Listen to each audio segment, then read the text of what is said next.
A good conversation can shift the direction of change forever. Would you leave it to chance? Join the authors of Design to Change and explore this series of conversations with designers and event owners. Driven by the need and conversations with event owners and event designers who use the event canvas around the world, this series explores the depths of conversations to elevate your abilities to look and act beyond the now. Episodes are hosted by Ruud Janssen, Roel Friesen, Dennis Lehrer, and Paul Roelofs, with illustrious changemakers, designers, and pioneers in the field of design and beyond. To explore these conversations and additional content, visit designtochange.online. For now, let's start the conversation.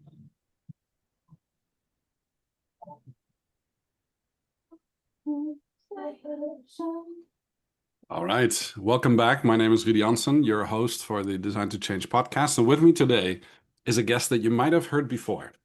Drew Holmgreen has been on our, the last episode we were on, Drew, was back in 2024, episode 116. I had to scroll back quite a bit. I know we did one in 22 at IMEX in Frankfurt, and this last one was at the event. We were actually sitting at a high table face-to-face in Canada, talking about the event that was about to start.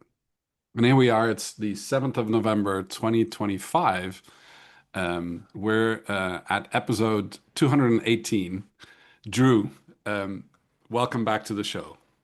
Yeah, thanks, Ruud. First off, I must be doing something right in these conversations that you keep inviting me back. So that makes me feel better. So thanks, man. I'm happy to be a part of it again. You know, these podcasts are kind of my practice ground for conversations between event owners and event designers. And I think by listening into these conversations, we always get inspired by some of the things that are happening when you are an event owner or an event designer. And chance has it that you're both. Accurate, very accurate. Yeah. Yeah. Now, what people might not know is that Drew, who was formerly with Meeting Professionals International, is now the Chief Executive Officer at PPAI. So, Drew, now that you've been in this role for the better part of this year, I believe, is that correct? It will be 10 months on Saturday. 10 months on Saturday. Not that I'm counting, but yeah, 10 months on Saturday. So after a good stint of more than 7 years at MPI, right? The last role there was Chief Experience Officer. You're also a certified event designer, and now you are in the driver's seat of an association that's operating at scale. So before we fall into that, I wanted to ask you the question that was already prompted in the beginning, which is a good conversation can shift the direction of change forever. Would you leave it to chance?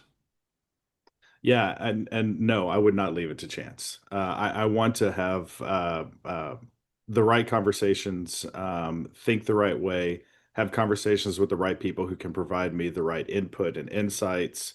It starts, I mean, I hate to fanboy, or maybe you don't hate this, but I hate to fanboy being an event designer too much, but it starts with conversations related to your stakeholders. And, I talk about this quite a lot. And what's interesting about the process that you and Roel and others have developed is that when you really start to think about the behavior you want to change and the people who you want to change, you start at the front. That's how you end up with a positive outcome. So, and that doesn't necessarily apply. Just what's interesting is I'm a serial marketer, not a marketer for cereal, but like a cereal with an S, marketer. Yeah.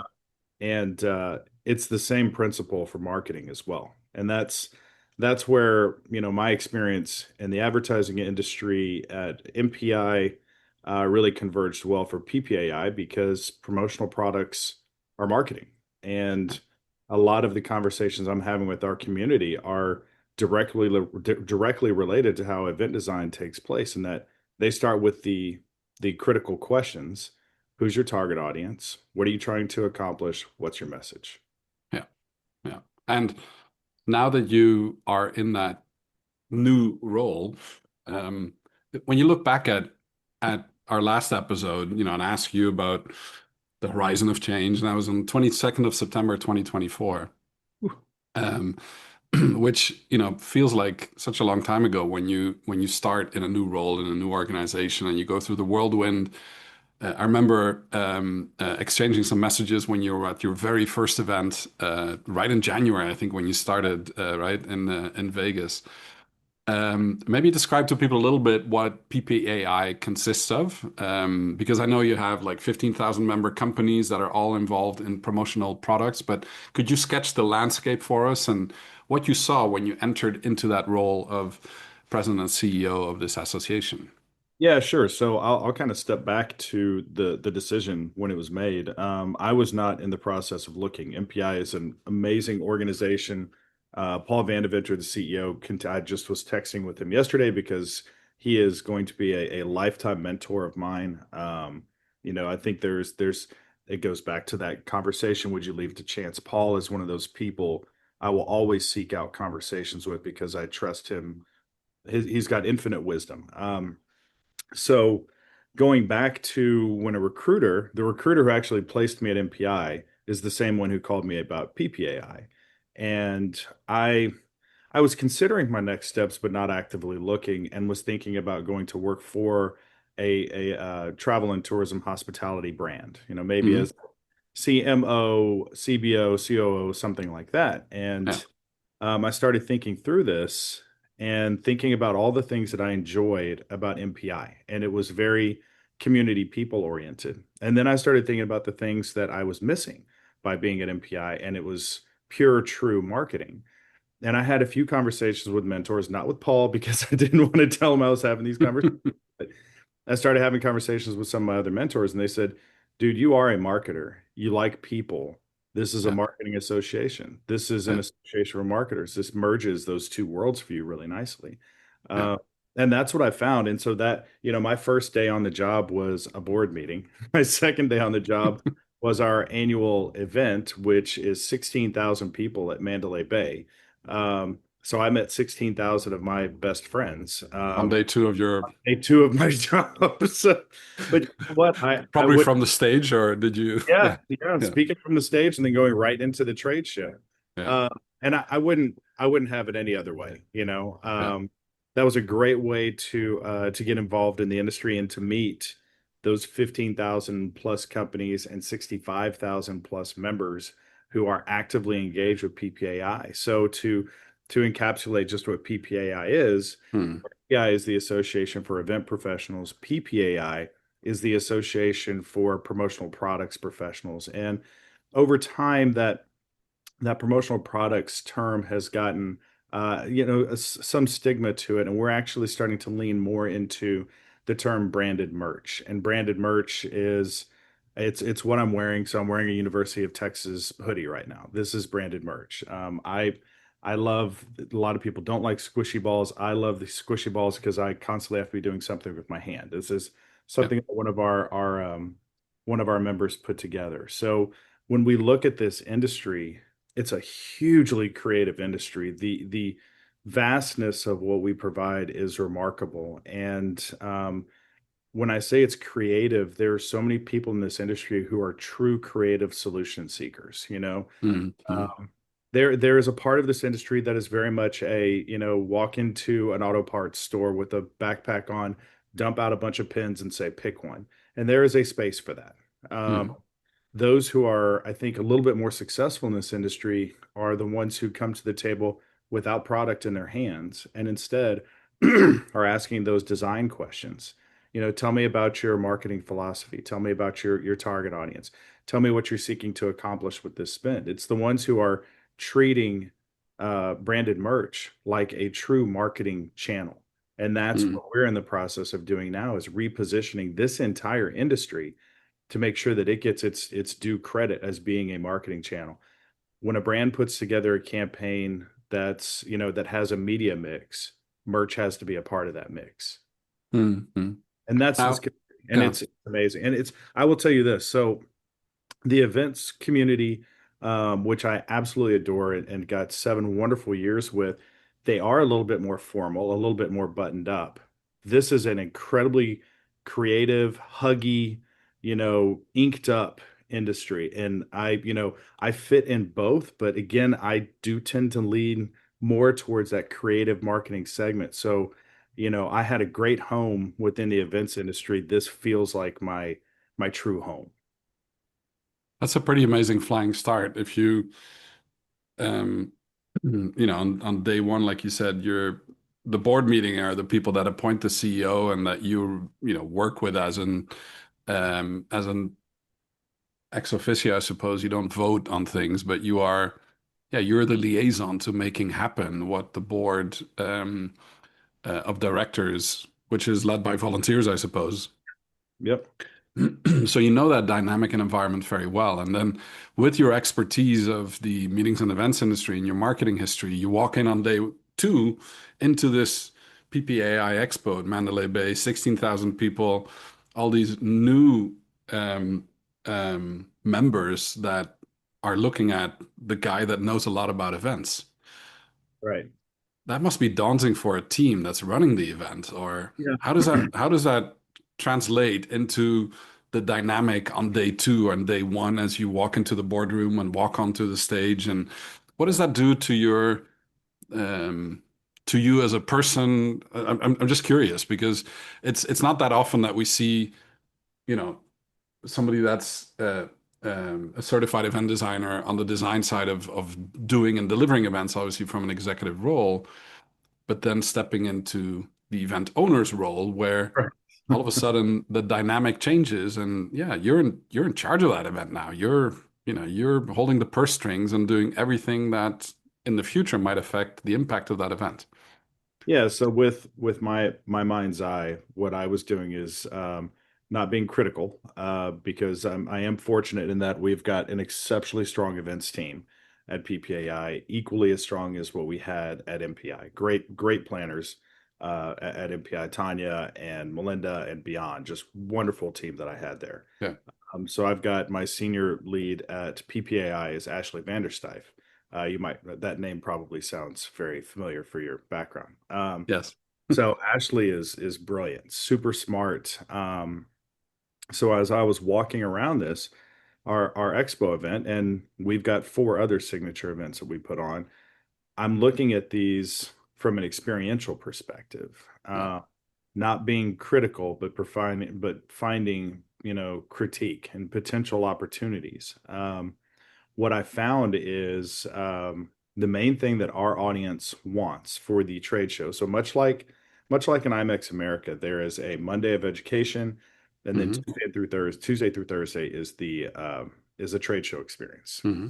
So what I found is that in this community specifically, you've got if we've got 16,000 attendees, there's about 1,500 who are there exhibiting, and then another 14,500 who are there trying to learn the latest innovations in product.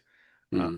and so our job is to facilitate those conversations. Our job is to create the connections between the individuals, to drive the flow throughout the space while also providing an experiential element of joy throughout. Hmm. Hmm. So it's kind of that, it's the connections and it's the experience where we're seeking to now design to change. And so we've had some sessions of, some design sessions throughout this year.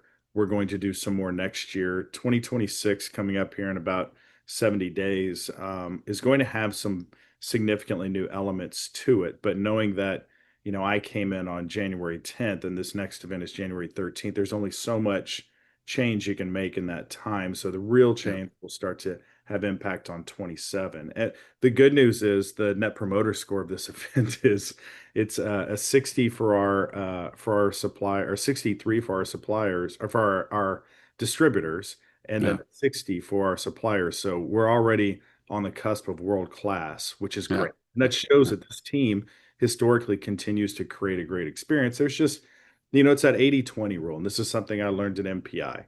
80% of the event should be the same year over year. If it's an effective event that's doing well, 80% should be the same. That 20% are those little tweaks, those little design tweaks that make the experience different from year over year over year. And that's what we're trying to dial up. 2026 we'll see like a 10% change. I think 27 we'll see more closer to like a 20 to 30% change to really dial up that experience. Yeah. Yeah. And so knowing that this association has a 120-year history, started by 12 members, now you have, 15,000 companies, 16,000 people coming to your event. That's quite an arc of change for the organization. You're there, in this 10-month window, and you see these upcoming changes. What kind of recommendations would you have for CEOs or event owners that are not so familiar with events and walk into a role as a new leader, as a CEO for an association where um, the event has very positive scores, like plus 60, plus 63 is a very fertile ground for an event to grow from, right? It means that the amount of promoters as a percentage is way larger than the amount of demoters or neutral perceivers of the event. What kind of recommendation would you give to a CEO that doesn't have your kind of background, that would fall into this role and all of a sudden own a portfolio of 4 or 5 events?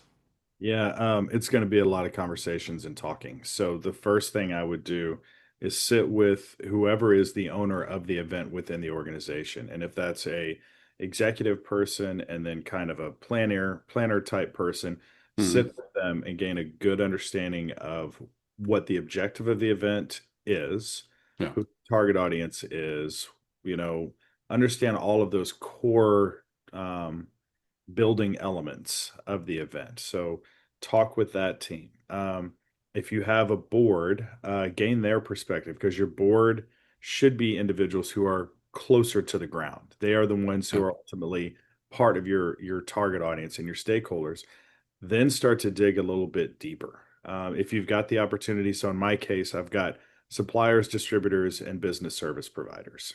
Have conversations with some of those leaders in each of the categories who exhibit or attend your event.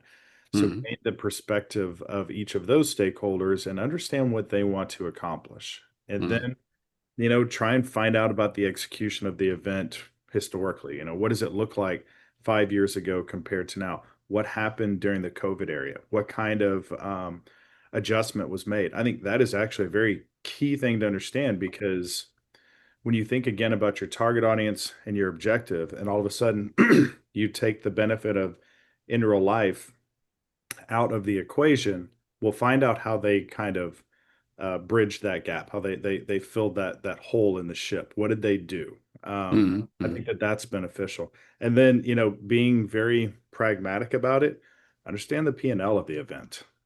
Where are their opportunities? That is one area where I feel like our event at Expo, there is a ton of opportunities for revenue, but it should be organic revenue. So not just making money to make money, Mhm. making money so that you're creating new assets, and that's part of the experience. So how can our goal is to connect suppliers and business providers with distributors. Yeah. What assets are we missing that can help them gain those connections? And in the meantime, generate revenue back to the company. Yeah. Yeah. Because very often in associations like yours, events of this nature are a big source of income as well. When you look at the total picture of a P&L of an association, if you're managing to create an event of this magnitude, its success or its failure have a big impact to your bottom line, I suppose. Exactly right. Yeah, and an organization like MPI relies heavily on WEC. IMEX relies very heavily on Frankfurt and Vegas, and we rely heavily on Expo and then our other four signature events. So, and the one other thing that I would tell a CEO coming into this space, and this is a difficult one, and Paul won't mind my saying this. Paul struggled with this at times, and I do as well in this role now. And Yeah. I did as chief experience officer at MPI. Yeah. You don't want to sacrifice budget for experience. Now, there is it's a tight line to walk. At some point, you have to say that's just unnecessary. We're good, but you also don't want to start carving into bone to the point to where you are legitimately sacrificing the experience that you're trying to create. That is a really hard decision to make when you Yeah. have a certain goal that you're trying to reach from a profitability perspective. Yeah. So it's a business decision, but also driven by emotion and by pedigree and history, I suppose, right? Where how something grows over time, what people are used to, um, what makes them feel that they're getting what they're coming for, right? Which I think is important. You were talking about the wants. Now, we've gone through a lot of big changes. You know, you were mentioning if a CEO comes into an association, also look at, what it looked like 5 years ago. What did the organization do when COVID hit, and what was the reaction at that moment? Um, do you have an opinion about that you can share about, what that reaction has been in different types of associations, or in particular this one, Yeah. or the organization you came from before, and what did you learn from that? Yeah, so for PPAI, they were reasonably fortunate in that the event took place January 2020. So, a month and a I had half. it in the pocket, in the Yeah, books. Yeah, right. But there's also that uncertainty of, okay, so how long is this going to stick around? Because now, do we start planning for January 2021? Is this an in-person experience? What do we do? yeah, Well, reality was it was not. They had to create a virtual experience. And if you if you look at our financial stability. Unfortunately, I walked into an association that has been led by some really, really smart people who were in my place before and built that stability to to withstand that type of impact. yeah, So it took a big dip and an investment, and they created an experience to try and again make the connections between suppliers, business service providers, and distributors while also providing an actual experience. yeah, I think everyone will tell you that they did as best a job as they could.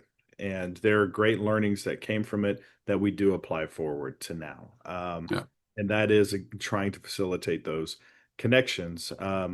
The branded merch industry is a tangible industry. It is stuff, it's things that people want and get that communicate a brand. So doing that in a virtual space is really challenging. However, one of the learnings that came from that was education.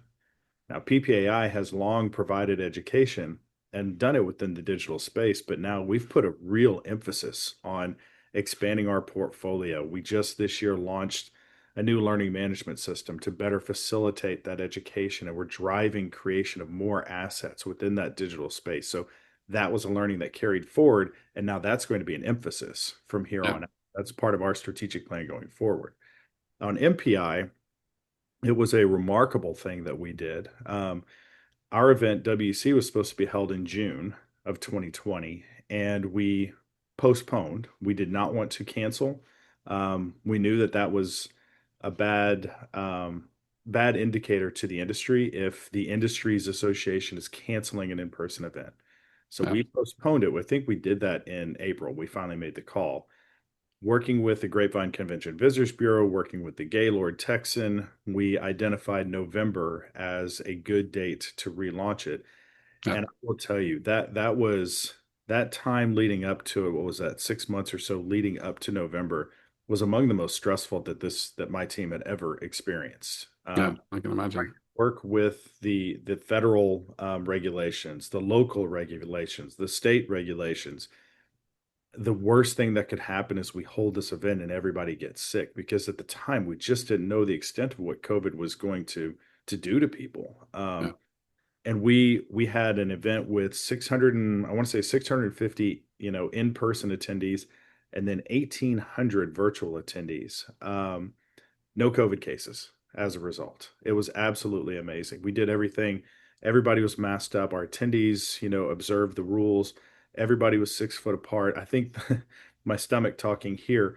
Some of the best food that I've ever had at an event was at that one, and it was all individually packaged. It was unbelievable. the level of effort was extraordinary, right? For making it happen and proving the case, and yeah, And one of the things that we learned there was there indeed is an appetite for that virtual experience, but it needs to have some connectivity to the live experience. And that was something that we continued at MPI to try and drive forward year over year over year. Um, and I think that my experience at my last WEC was Louisville, and I felt like we did a really good job of connecting those experiences while not putting too much emphasis on the virtual experience, because we really want people to be live. yeah. Now, if you look at the three other events that, because you said, we have, or four other events, I think, besides the expo. I think you just came off one, which was the leadership events, or yeah, Correct. Leadership Development Conference. It was last week, 2 weeks ago, last yeah. week. It was last week. Sorry, How everything. how how different is your involvement as from your previous role as a chief experience officer, where you were leading the events team as part of the teams that you were leading? How has your role changed from that role to now your role as a CEO, and you're, yeah, the buck stops with you, right? So you have to take the final decisions and things like that. How how different is that role change for you? I'll tell you that I do struggle a little bit because I suffer from an ailment called being a control freak. And Uh-huh. in my previous life, the event was mine as the executive lead. Um, I am continuing to learn how to trust my team, which I do. I've got an incredibly smart team. Chief Revenue and Experience Officer is incredibly skilled. She knows her stuff. She's been in the industry for 12 years. I Hmm. mentioned Ashley. She knows her stuff. She's our senior manager of events, our senior manager of professional development, JGR, all exceptionally talented people, and they are supported by exceptionally talented people. So I have learned to, and this is, I'll be honest, it has been a 10-month journey to rely upon trust and step back. And so, we have ongoing meetings and conversations leading up to each event, whether it's LDC or International Leadership Summit, our Women's Leadership Conference, North American Leadership Conference, Expo. All of these events, we have, checkup meetings leading up to it. I simply check in. I provide, again, my opinions and critique and counsel, but I rely upon them. And this is a tough one for me, but I acquiesce and I say, okay, you guys know this better than I do. As long as we are accomplishing X objective and our numbers look good, then let's go. And so far, I get proven wrong on everything, most of the opinions that I give, which is great. I'm cool with being proven wrong. And I think this is, yeah, it's I can just imagine the shift that you're going through, because what you mentioned in our, in the first couple of minutes when you were on day two at PPAI Expo, it was your mind's eye that was reading or smiling or crying or whatever it was doing at that given time, right? Right, But your mind's eye was processing all the right. experiences internally. And then, yeah, being in charge, or being the visible, um, responsible person at the end of the day as the CEO and president of the association, the your events communicate the culture of your organization, right? Being a control freak, like you said, might put you in the hot water sometimes, or and with the span of control of the size of your team, how many people work on your team at PPI? Can you give us an indication? Yeah, we've got 55 with a few open positions, so we'll grow to about close to 60. Yeah. So your span of control consists of the whole thing, right? Which and the industry is changing fast, right? I think in our previous conversation you were mentioning what there's a lot of changes and flux that's happening. Could you talk about that a little bit more, and what does that mean for people that are event designers that might be listening to this podcast, or event owners? How, like, what can PPAI, is there something that they need to know about this industry, or is there a way that you could address what branded merch means for event owners or event designers? Yeah, it's simple. I mean, it's experience. What in this again, I'm going to take it a little bit step higher than just event designers, but it's just marketers in general. So Yeah. think about the event designer who's ultimately got a client, right? So they've got somebody, and the event itself is part of a grander marketing plan. Okay. So that event designers, when they're thinking about the design of the experience, they need to think about the tangible takeaway. What's Hmm. the what's the emotional connective tissue that somebody is going to have when they leave this event? So when we talk about exactly, don't think I didn't see you drinking out of that glass earlier. And for those that are listening, I'm disrupting Drew by pointing at a glass which was originally made for beer tasting, which I know Drew doesn't like at all, Oh, from a local brewery in Fredericton. And I wasn't at the event this year, but my partner Marie-France brought this back, and It's one of my loyal companions because I wasn't at the event. This is my little FOMO, elixir that I drink my water from actually a carafe that is unbranded, but by the MPI Finland chapter, probably the best speaker guest I ever got Why is that not branded if that's a 15 speaker? years ago. Well, this was one of the questions I was going to ask you, but sometimes design is so iconic, Mhm. connected to a country or connected to a place. This is Itala. This is a Finnish designed water carafe, Mhm. which in itself does not need to be augmented with branding because I remember where I got it, from whom I got it, and that embedded makes it even more elegant. And the art of leaving away the actual Sure. additional brand was something that MPI Finland chapter probably decided to make it more usable over time. Yeah. And that makes complete sense. However your brand wants to communicate it, whether it's, really just aggressive and out front, or if it's much more subdued. It could have been on that carafe. It could have been as simple as putting a small logo on the very bottom of the glass. So maybe it's not visible to the common eye, but when you finish it and when you finish it, you see that logo and you're kind of sorry. I can't my puns. I'm a dad. I do dad jokes. You see that logo. So Even the MPI Finland chapter people didn't come up with that, so it's a pretty good one. yeah, good one. That hasn't been used yet. I won't trademark it. So thinking back to our event designers, when you are thinking about that exit behavior, part of that exit behavior should be tangibly, what's this person taking with them that will forever connect them to the experience they just had? So Yeah. now going to the start, when you're working with your client, don't just think about a pen that's just a cheap pen that's got a logo on it. There's always a need for a cheap pen with a logo on it.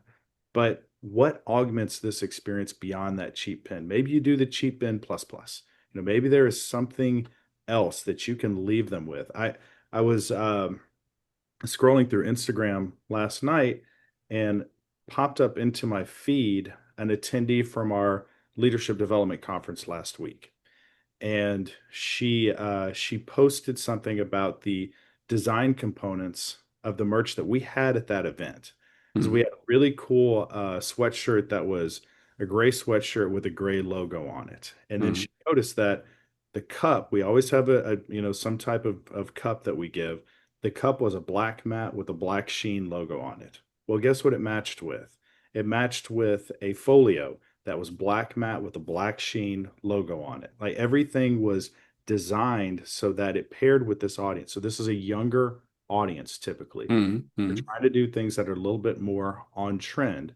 Now, Yeah. this person is posting on Instagram. I've seen a lot of other posts about it. People are taking just these are not complicated items. They're simple items, but they're well designed. They pair with the audience, they pair with the experience, they create and help facilitate that exit behavior. So that's when you're thinking about branded merch, promotional products, don't just think about the simple items. Think about how that pairs with the experience. Yeah. Now this carafe has been on my desk for the past, I would say 15 years, right? So Have you watched it? I think is the I question. regularly wash them. That's why I think when I put it upside down in the dishwasher, that's where that sign should be. Thank you for Yeah, right. see? Yep. Yep. Thank you for remembering me or whatever it might be. Right. Um, in our last conversation, you mentioned something about the shelf life or the duration by which a brand is carried, close to your system. Like you're wearing some, I know from a team that you're a big fan of, I think, because when I look at your Instagram feed, Oh, University of most of Texas. them, I see that logo or something that looks like it, right? But people wear it on their bodies. It's something that they connect to. And then the shelf life of a garment like that, what is the shelf life? Do you guys study that? Is that something that's like, is there data around that? Absolutely. The average life of a t-shirt is 7 years. A t-shirt, 7 years. 7 years. So think there's an agency in the UK called Promenade, and they're a merch agency. Their CEO is a guy named Will Good. If you get a chance, look up their website. They're doing some remarkable stuff. So he's got a campaign that's called Merch is Magic. Okay. And within that, he shows a lot of these really cool examples of merch that has a life beyond its original intent. So one of the case stories that he gives there is I can't remember the brand. It's a European brand, but they take used, it's an automotive brand. They take used, what are they called? The air compressed balloon that comes out of a steering wheel when you get into an accident. The airbags. Yeah. Thank you.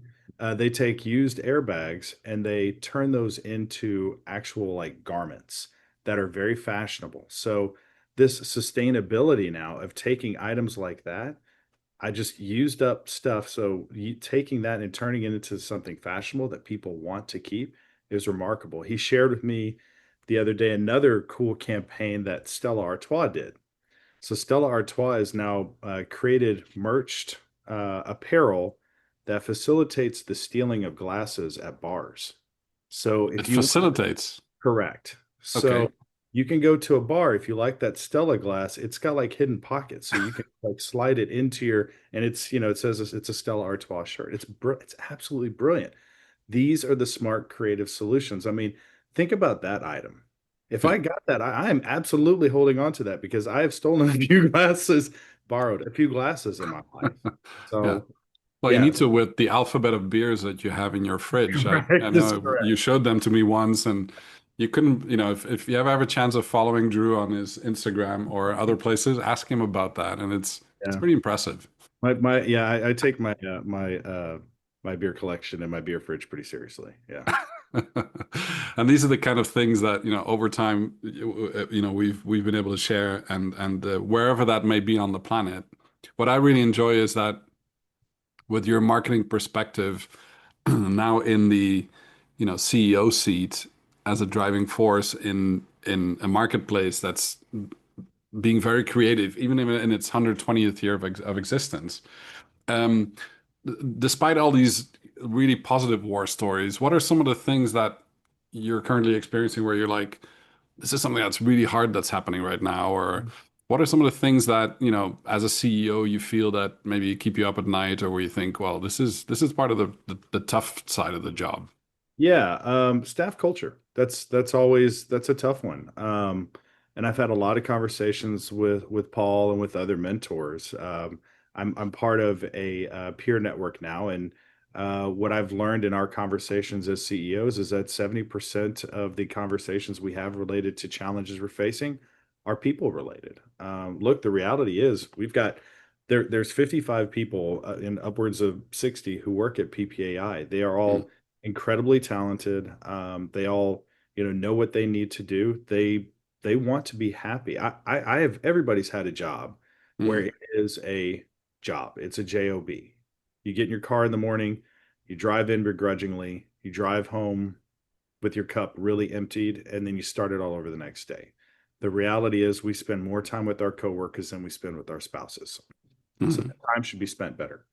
And mm, I am in a constant pursuit of driving a positive culture here. And it's as a CEO, it is incredibly challenging because you are pulled so many different directions. You're trying to make the right decisions for the organization, in this case, for an industry and for its members, while facilitating, happiness within the staff. And sometimes those don't run parallel to each other. And yeah. trying to be a better communicator, be more transparent, bringing the team into decisions so they have ownership. Those are big challenges as a CEO, and it is something that is, again, talking with mentors of mine who have been in this role. That is a challenge that is always going to persist. It will always be there. It's how you navigate it, how you get the team bought in, how you gain their trust. That Mm, that's how you become successful. And I will tell you that the way that I ultimately will gauge success at the end of my tenure at PPAI or whatever role I go into is going to be what I have done for the organization, and that includes the people. yeah. Um, the culture of the organization and the people should always come first. Whether that's the case or not, I don't know. That should always be the highest priority, though. Yeah. And I think, I mean, it's pretty unique that you were able to start with the first petri dish of the, PPAI Expo, Right. knowing that events are culture carriers, right? If you go to an organization's event, you can almost read their culture, right? Um, and then there's the internal events, the external events, and there's all mixed bags of different things you can experience. But creating culture over time is probably, yeah, I can totally imagine that to be a big point that you want to be looking after. If you look at your members, what are some of the biggest shifts or changes that are happening in their space? Is there any like macro things that are happening? Why people Yeah. gravitate back towards the association or away from it? Or Well, one of the biggest challenges, I hate to start with a challenge, but one of the biggest challenges we're facing is based on our current administration. The tariff situation, the T word is a constant one. Our industry has seen good growth year over year over year. We're about a 27, just the revenue for the US is about 27 billion. I think UK is about 2, Canada is about 4, Germany is about 2. So, the larger countries, that's what the picture looks like. mm, We're not seeing growth this year. We are pretty flat. If you factor in inflation, maybe we're a little bit down, a mm, fraction of a percentage point. mm, And that's all based on, price concerns and tariffs and shipping concerns. All of these things are major, major challenges we're facing. Marie-France will know better than anybody. The relationship between Canada and the United States is extremely stretched. And yeah, the United States gets the majority of our aluminum for branded merch, gets the majority of our aluminum from Canada. Well, when there's a 25 to 50% tariff on that, what do you think that means for Yeti cups and things like that? It's yeah, it's yeah. a, it's a significant challenge. It exponentially changes the sourcing costs and the sales costs and Somebody's got to pay for it, and ultimately it's the brands who pay for it. yeah, Then what does that do to the experience? So it's just a domino effect. So yeah, that's one of the challenges I didn't anticipate coming into this role, and something we're trying to work with the government to drive awareness of just another segment that this is impacting. yeah, So we continue to have conversations. It's currently a little bit of a challenge because our government is shut down, so we can't have these conversations. But we are actively trying to pursue that and help them. yeah. The other thing that we're really trying to facilitate is how to work more efficiently with technology as it comes out. Every industry is talking about automated or AI. Everybody's trying to find the right way to fit that into their business model.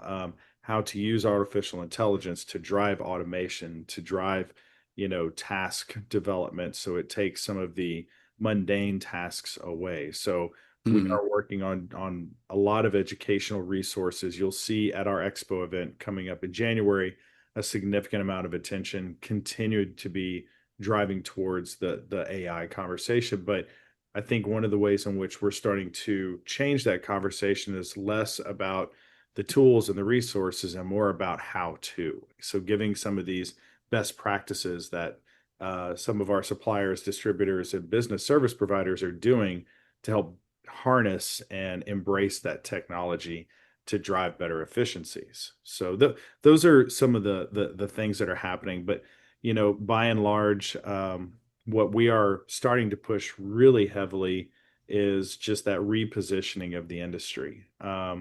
We want marketers. We want, Drew from 15 years ago as an advertising executive. We want people like that to start when they're evaluating their strategies for their clients, for their brands, to think about your major media channels, but include merch as one of those media channels. You may have I had a client with about a $40 million spend back in the day, and we spent about 17 to 20 of that on media. We didn't spend any of it on merch, not a nickel.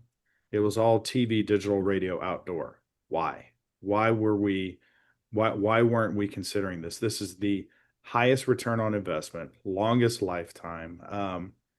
Another fun example, I saw a t-shirt that someone within our industry did that said, "You can't swipe past my t-shirt." Brilliant. I mean, yeah. within Powerful, right? Yeah, yeah, yeah, very. I mean, you can't swipe past this. That's what it said. yeah. These are the type of campaigns that we are working with. I mentioned Promenade earlier, working with Promenade, working with other agencies like Halo, like Nadell, like Blink Marketing, working with 4Imprint, like all of these big, distributor brands, and then Sanmar and SNS and all of these supplier brands, Gemline, Charles River, the list keeps going. working with them to create this messaging and then to distribute it and to have a unified message globally so that we're getting this out there that merch is marketing. Yeah. Yeah. Fascinating. And it sounds like after 10 months, you're very well versed. You've traveled a lot. You've visited a lot of these companies, right? I see you on site doing, understanding what goes through the entrepreneurial mindset of the members that you have. If you had a magic wand and looked a year out from today, what would that magic wand do for you? Yeah, I'll start going back to company culture. So that magic wand would be that I've got a highly engaged, bought in team of professionals who are working efficiently, working as a collective group, and have full trust and faith. Trust, faith. I like that. Have full faith in the executive team, with the leadership team, with the board direction, that everybody's bought in and feels good. So I'll start there, because from there, it then goes into success for our community and our industry. Yeah. A year from now, I would love to see, we're driving into Expo with an adjusted new experience that is going to drive more engagement connections.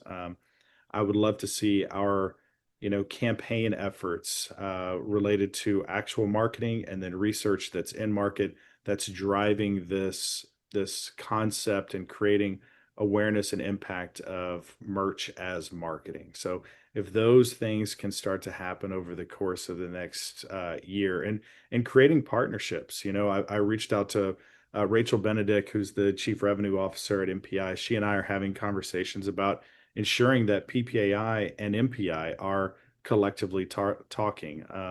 We've got a great association with AMA, the American Marketing Association, with the 4As, with the AdFed, with British Promotional Marketing Association, with GWW, which is the German association. So creating all of these connections to drive that message forward and that unification globally. We can get culture to work, if we can get good experiences, and we can get this message out there, that's success. That's a lot to ask in the next year, but if we can at least make it's a big magic wand. Yeah. If we can at least make some progress on that, then we're in a good place. That's awesome. And my last question is, may we call on you again a year from today to see how far that horizon of change has stretched up, and how you're doing, when you're a year and 10 months into the role. Yeah. Just as a reminder also to yourself, sometimes when we have conversations over time, sometimes progress feels slow. Yeah. And crafting and seeing progress is hard unless you leave a big interval. Right now, it doesn't mean we're not going to talk in between, but for the public that's listening in, this might be a good reminder of setting those horizons of change and figuring out, making a wish, manifesting it, and seeing how it is formulated in your conversations between your event owners and your event designers and people that are involved in marketing at large. I agree that we need to look at the big picture of the full message of how people connect to things, and I think you're a prime example of taking expertise and bringing it to the CEO role. And congratulations on doing that. That's no small feat. Thanks. It's been a fun journey just the past 10 months, and there's a lot on that horizon. So yeah, I'm excited about it. Yeah, absolutely. I'll give you a big thumbs up. Yeah, I'm fantastic. Good here. Yeah, fantastic. On that note, thank you so much. We'll recall this in an episode in season 6, but thanks for being on today's episode, Drew. Very much appreciated. And good luck to you and your team. Not that you need luck, but culture is built over time, as you said, and patience is probably the better thing to wish you. To bring, what did you call it? Trust and faith. Trait. Right. Bring the trait in action. I like that a lot. Thank you. Thanks, Ruud. Appreciate it, man. You've been hanging out backstage on Design to Change Designer Conversations. Thank you for tuning in, and don't forget to subscribe and share conversations online using #DesignToChange and #EventCanvas. Want more thought-provoking content like this? Visit designtochange.online to purchase your copy of Design to Change, elevating your abilities to look and act beyond the now. Don't forget, it's more than just a book. Experience a hard copy, audio format, video format, and even augmented reality. Experience it in your style and format. Tune into our next episodes and hear from more designers and change makers. Until then, we look forward to our next conversation.